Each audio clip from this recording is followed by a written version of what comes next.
पानी भक्त मुक्ति मांगन को धायो, सत्य कयो ती शक्ति सुदृढ़ हरि शरण बतायो। श्री रामानंद पद पाए भयो, अति भक्ति की सीमा गुण असंख्य निर्मोल संत धरी राखत ग्रीवा। परसी प्रणाली सरस भई सकल विश्व मंगल कियो, पीपा प्रताप जगवासना नाहर को उपदेश दियो। ये पीपा जी महाराज भक्तवर श्री पीपा जी पहले भवानी देवी के भक्त थे, तो पहले देवी माँ की उपासना करते थे। मुक्ति मांगने के लिए आपने देवी का ध्यान किया। देवी ने प्रत्यक्ष दर्शन देकर सत्य बात कही कि मुक्ति देने की शक्ति मुझ में नहीं है, माता मुक्ति नहीं दे सकती है, वह शक्ति तो भगवान में है। उनकी शरण में जाना ही सुदृढ़ साधन है, क्योंकि मुक्ति और भक्ति तो भगवान की उसमें है, अंडर में, भगवान के पास जाओ। हाँ, तो देवी जी के उपदेश के अनुसार आचार्य श्री रामानंद जी के चरण कमलों का आश्रय पाकर श्री पीपा जी अति भक्ति की अंतिम सीमा हुई। गुरु कृपा एवं अति भक्ति के प्रभाव से आप में असंख्य अमूल्य सद्गुण थे, उन्हें संतजन सदा गाते रहते हैं। भक्त भक्ति भगवान और गुरुदेव की आपने ऐसी आराधना की कि उसका स्पर्श करके अर्थात देख सुन और समझ करके संपूर्ण वैष्णव की आराधना प्रणाली जो है अत्यंत सरस हो गई।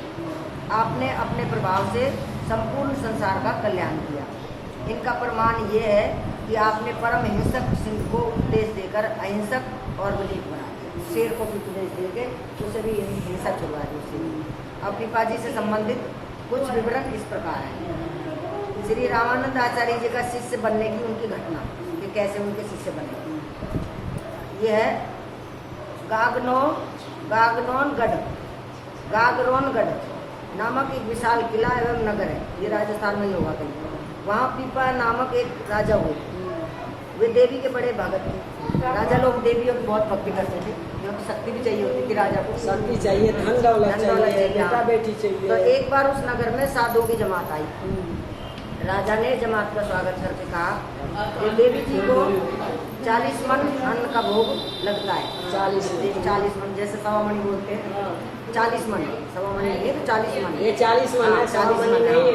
हाँ, सभी लोग प्रसाद लेते हैं, आप लोग भी देवी जी का प्रसाद ग्रहण कीजिए।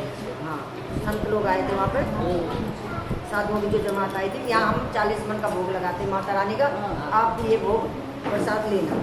तो साधुओं ने कहा कि हमारे साथ श्री ठाकुर जी हैं, हम उन्हीं को भोग लगाकर प्रसाद लेते हैं, दूसरे देवी देवताओं को नहीं।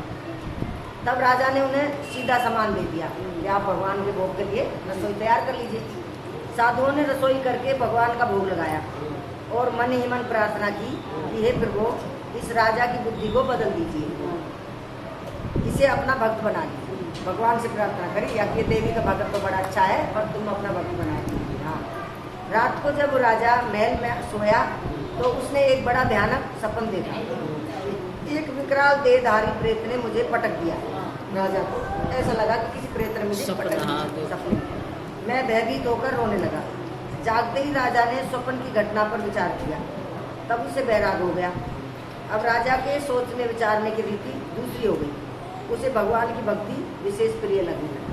उस सपने से बदल दिया ना, उसने सोचा कि हाँ, मैं तो इतनी भक्ति करता हूँ, तो प्रेत नहीं पटक दिया। तो फिर उसने भगवान जी था।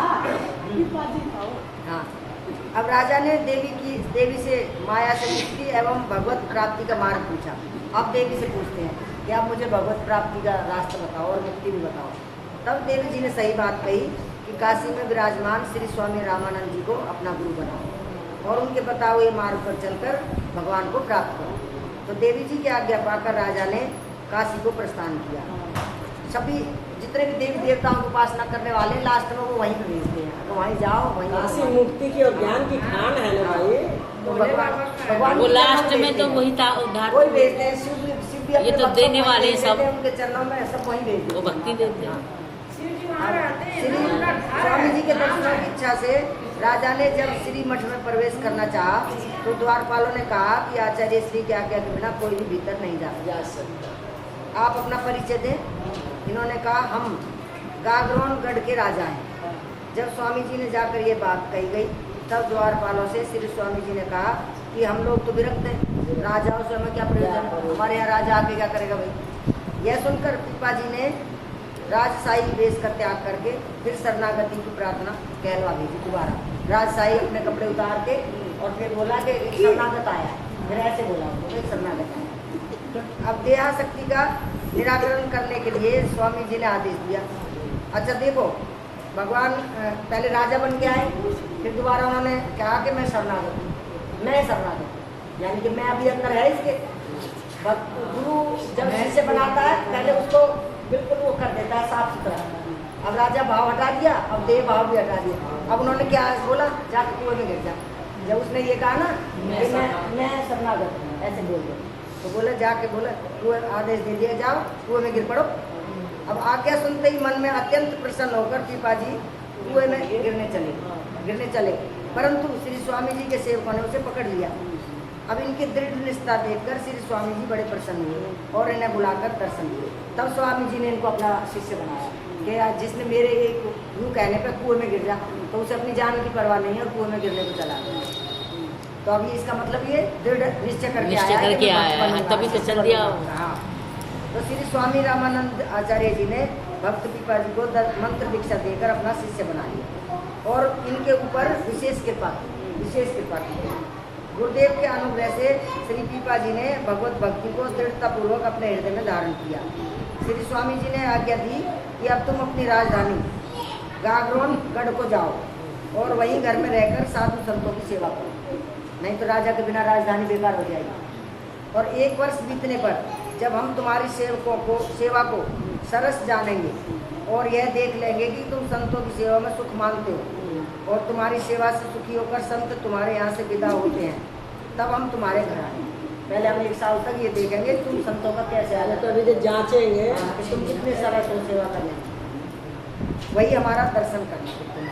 अब श्री स्वामी जी की ऐसी आज्ञा पाकर श्री पीपाजी घर को लौट आए और बड़ी सुंदर रीति से संत सेवा करने लगे।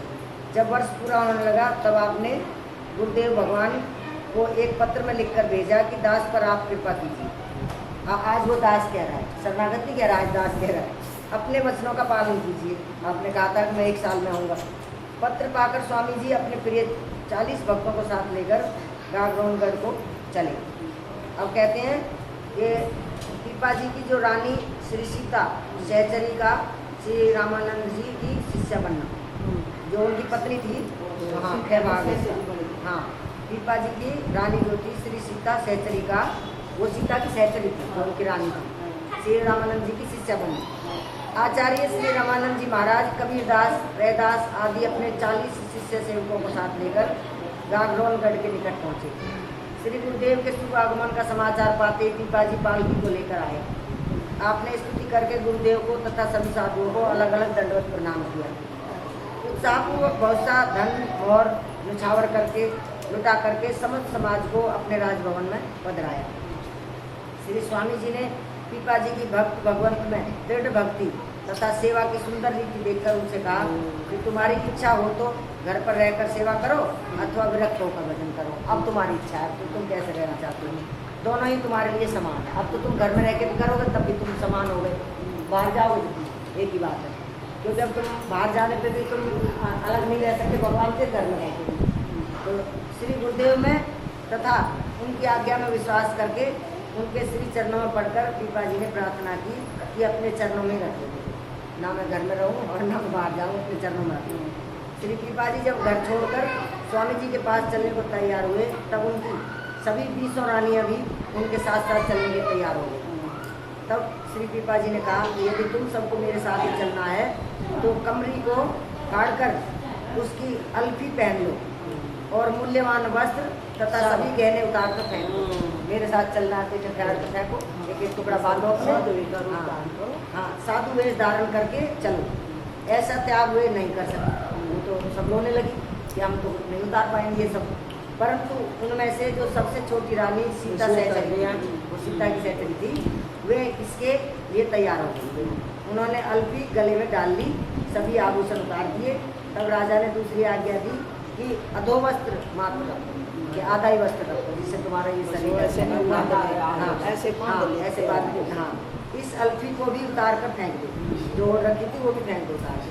सुनते ही सीता सहचरी अल्फी उतार कर फेंकने लगी। यह देखकर श्री श्यामी जी को दया आ गई। उन्होंने श्री कृपा जी को आज्ञा दी कि इनको साथ में रखो, अब इतना भी मत करो। वो तो सब चीज में तैयार है। अब ये दोनों जो संन्यास ग्रहण करने की, कृपा जी तथा उनकी रानी को श्री कृष्ण दर्शन होने की कथा। अब उन दोनों संन्यास मार्ग में चले जाते हैं गुरुदेव के साथ। अब उनके भगवान के दर्शन होने की कथा है। श्री स्वामी जी के अधिक आग्रह करने और शपथ दिलाने पर श्री कृपा जी सीता सहचरी को अपने साथ ले चलने के लिए तैयार हो गए। अगर तू चल मेरे साथ। राजा को रोकने के लिए रानियों ने एक ब्राह्मण को बहुत सा धन देकर उसे प्रेरित किया। उसने कहा कि मैं राजा को कदापि ना जाने दूंगा। ब्राह्मण ने कह दिया कि मैं कभी नहीं जान दूंगा। तो श्री कृपा जी के समझाने पर भी उसने अपना हट नहीं छोड़ा। ये भी रुकने को तैयार नहीं हुए। तब उस ब्राह्मण ने विष खा लिया जानबूझ के और मर गया। तब श्री स्वामी जी ने उसे जीवित करके उसे और रानियों को लौटा दिया। बोले तुम जाओ, इसे अब नहीं रोक पाओगे, मर के भी क्या दिखा रहे हो, वापिस ही जाओ, तुमने चिंता नहीं कर दिया। कालांतर में श्री कृपा जी और श्री सीता सहचरी जी संत समाज के साथ आनंददायनी श्री द्वारकापुर पहुँचे। कुछ दिनों तक सभी लोग वहाँ रहे।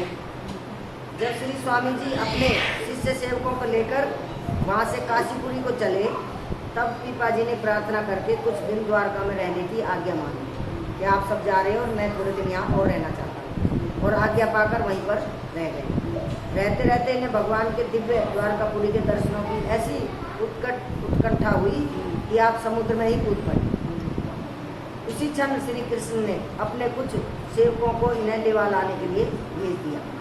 समुद्र के किनारे बैठ के ध्यान भगवान का करते करते, और उन्हें ये ध्यान नहीं था नीला नीला समुद्र आया तो सोचे नीले नीले भगवान है, वो उसी में। अब इन्हें सादर लिवा लाए निकाल के समुद्र से। तो श्री कृपा जी ने दिव्य द्वारका का दर्शन किया।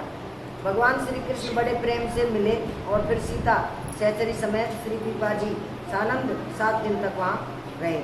7 दिन बाद भगवान श्री कृष्ण ने इन लोगों को इस दिव्य द्वारका से उस द्वारका को जाने की आज्ञा दी, परंतु ये वहाँ से जाना नहीं चाहते थे। भगवान जो है उनको दिव्य द्वारका में ले गए। समुद्र में कूदने से उनके जो सेवक थे वो ले गए उनको, और उनको दिखाई अपनी द्वारका। फिर उस द्वारका से बोले हम तो नीचे वाली द्वारका में जाए, परंतु वे वहाँ से अब आना नहीं चाहते थे। तब श्री श्याम सुंदर ने बड़े प्रेम से कहा कि मेरे जिस रूप के दर्शन तुमने किए हैं उसी में मन को दिए हुए तथा उसी रूप माधुरी का पान किए हुए वहाँ जाकर भी उसे ही देखते रहोगे कि मेरा जो रूप तुमने यहाँ देखा वो तुम वहाँ भी देखते रहोगे, उसी का ध्यान। हाँ, अतः विरह व्यथा नहीं व्यापेगी, तुम्हें विरह व्यथा नहीं व्यापेगी कभी भी। यदि तुम लोग नहीं जाओगे तो संसार में ऐसे भक्त डूब गए, यह तो कलंक लग जाएगा। कहेगा ये ऐसा भक्त था कृपा जी देखो डूब गया समुद्र में, भगवान ने बताया क्यों नहीं, तो भगवान को पता है ये कलंक लग जाएगा फिर हमें। हाँ, तो कैसे मिटेगा फिर ये कलंक। तो इसके पश्चात भगवान के द्वारा दी गई शंख चक्र की छाप को तथा भगवान की आज्ञा आपने स्वीकार की। भगवान स्वयं भक्तवर श्री कृपा जी और सीता सहचरी को पहुंचाने के लिए चले। समुद्र के बाहर तक पहुंचाकर आप लौट आए। देखो भगवान जी समुद्र से बाहर उन्हें लेके आए। अब सहपत्नी वो जो समुद्र के अंदर ही है वो नीचे तो श्री कृपा जी जब समुद्र से निकलकर तट पर आए तो लोगों ने एक विचित्र बात देखी कि आप दोनों के वस्त्र सूखे, समुद्र में से डूबे हुए बाहर निकल कर आ रहे लेकिन कपड़े सूखे। ये उनको एक विचित्र बात लगी कि सूखे कैसे निकल गए। परंतु हृदय जो है प्रेम से सरोवर है। अब हृदय इतना भीग गया प्रेम में तो वो सरोवर है। जिन लोगों ने समुद्र में कूदते हुए इन्हें देखा था उन्होंने पहचान लिया और सभी लोग आकर आप दोनों के पैरों में लिपट गए। जिन्होंने कूदते समय देखा तो वो लिपट गए पैरों में। तो श्री कृपा जी ने भगवान की दी हुई शंख चक्र की छाप लोगों के शरीर पर लगाई और द्वारका में आपके दर्शनों के लिए नित्य भारी भीड़ होने लगी। बस फिर तो लोगों की भीड़ लगने लगी। तब सीता सहचरी ने श्री कृपा जी को समझाकर कहा कि अब यहाँ से कहीं अन्यत्र चलो, जहाँ भीड़ भाड़ ज़्यादा होने लग गई है, यहाँ भजन में बाधा हो रही है, यहाँ भजन नहीं कर सकते आप। दोनों द्वारका से चल दी। छठे मुकाम पर पहुँचते ही इन्हें पठान मुसलमान मिल गए। उन्होंने सीता सहचरी को छीन लिया। अब उसी समय भगवान दौड़कर आ गए और दुष्टों को मारकर सीता सहचरी को ले आए अपने पास। इस प्रकार इनकी रक्षा करके और दर्शन देकर प्रभु ने इन्हें आनंदित किया। कैसे कर सकते भगवान बोली वृंदावन बिहारी। अब पीपाजी द्वारा हिंसक सिंह को कैसे अहिंसक बनाया, वैष्णव बनाया। श्री पीपाजी ने श्री सीता सहस्त्री से कहा कि देखो यहाँ कैसे कैसे संकट आते हैं, अतः अच्छा होगा कि अब तुम भी घर को चली जाओ। यहाँ बार बार कभी कोई उठा ले गए, पठान ले गया, अब आगे शेर आ गया है। तो श्री सीता सहस्त्री ने उत्तर दिया कि भगवान हरि ही भय को हरने वाले हैं, रख सकें वही रक्षा करेंगे। इसके उपरांत दोनों उसी मार्ग से चले जिसमें एक सिंह रहता था जो बहुतों को मारकर खा चुका था। सिंह का तो काम ही था खाना, परंतु इनके दर्शन से उनका अंतःकरण जो है पवित्र हो गया। उस शेर का अंतःकरण पवित्र हो गया दर्शन से। वह विनीत भाव से इनके निकट बैठ गया है, उनको खाया नहीं, उनके पास आके बैठ गया। तब इन्होंने उसे शिष्य करके समझाया कि अब तुम वैष्णव हो गए हो, आज तुम्हारा हृदय परिवर्तन हो गया, तुम शेर नहीं रहे हो वैसे। हाँ, अतः किसी की हिंसा नहीं करना। इसके बाद वे दूसरे गांव में पहुंचे। वहाँ आपने शेष साई भगवान के दर्शन किए जो शेष पे लेटे हुए थे। हाँ, और दुकानदार के ना देने पर सूखे बांसों को हरा करके एक हरा बांस भगवान को अर्पण किया, शेष साई भगवान। दुकानदार से मांगे होंगे बांस तो उसने बिना पैसे नहीं दिए होंगे, तो उन्होंने सूखे बांस को हरा करके उसका एक भगवान को तना दे दिया। वहाँ से चलकर आप परम सूखे शेष सैयद भगवान थे ना, उन्होंने सोचा होगा कि कुछ नीचे सहारा लगा दूं नौका की तरह, ये सोचा होगा। हाँ, उसके सैया बनाता है, सैया शेष सैया पे लेटे हुए हैं तो उसके नीचे। हाँ, तो उन्होंने बांस देने से मना कर दिया, तो उन्होंने सूखे बांस को हरा कर बना दिया। और वहाँ से चलकर आप परम प्रेमी भक्त श्री चीदर जी के यहाँ पहुँचे। चीदर जी अब पीपा जी का हो गया संपूर्ण, बोले वृंदावन भी आ गए। अब इनके जो चीदर जी दंपति हैं, श्री चीदर दंपति की संत निष्ठा, उनकी संतों के प्रति कितनी निष्ठा थी। भक्त चीदर जी और उनकी धर्मपत्नी ने देखा कि परम भागवत श्री पीपा जी अपनी स्त्री समेत पधारे हैं, तो वे परम प्रसन्न हुए। परंतु घर में खाने पीने का कुछ भी सामान नहीं था, क्योंकि इनकी वृत्ति भी अत्यंत अपरिग्रही थी कि श्री चीदर जी की स्त्री ने अपना एकमात्र वस्त्र दे दिया। श्री चीदर जी उसे बेचकर सीधा सामान ले आए। घर में कुछ सामान नहीं था तो उनका जो साड़ी थी वो दे दी, उसे बेच के उसे सामान ले आए। और वस्त्र बिक जाने के कारण भक्तिनी का शरीर जो है नग्न हो गया। अतः श्री चीदर ने उन्हें कोठरी में छिपा दिया। अब नंगे कैसे बाहर जाएंगे। श्री सीता सहस्त्री ने रसोई तैयार कर दी, भगवान का भोग लग गया। अब श्री पीपा जी ने श्री चीदर भक्त से कहा कि भक्तनी को बुला लाइए, आप और हम सब एक साथ ही बैठकर प्रसाद पाएंगे। भक्तनी को नंगी थी, कैसे बुलाते। श्री चीदर जी ने कहा कि आप लोग प्रसाद पाएँ, उससे सीध प्रसाद प्रिय है, वह बाद में पा लेंगे। क्या हम सब खाएंगे, आप लोग खाओगे, आपकी जूठन उन्हें पसंद है वो खा लेगी। तब श्री पीपा जी ने सीता सहस्त्री से कहा कि तुम भीतर जाकर उन्हें बुला कर लाओ। औरत के पास तो औरत जा ही सकती है, और उन्हें भी साथ ही प्रसाद पाओ। समझ गए होंगे, कोई कारण तो जाने, वो अंतर्यामी संत है। तब वे भीतर गई तो उन्होंने जाकर देखा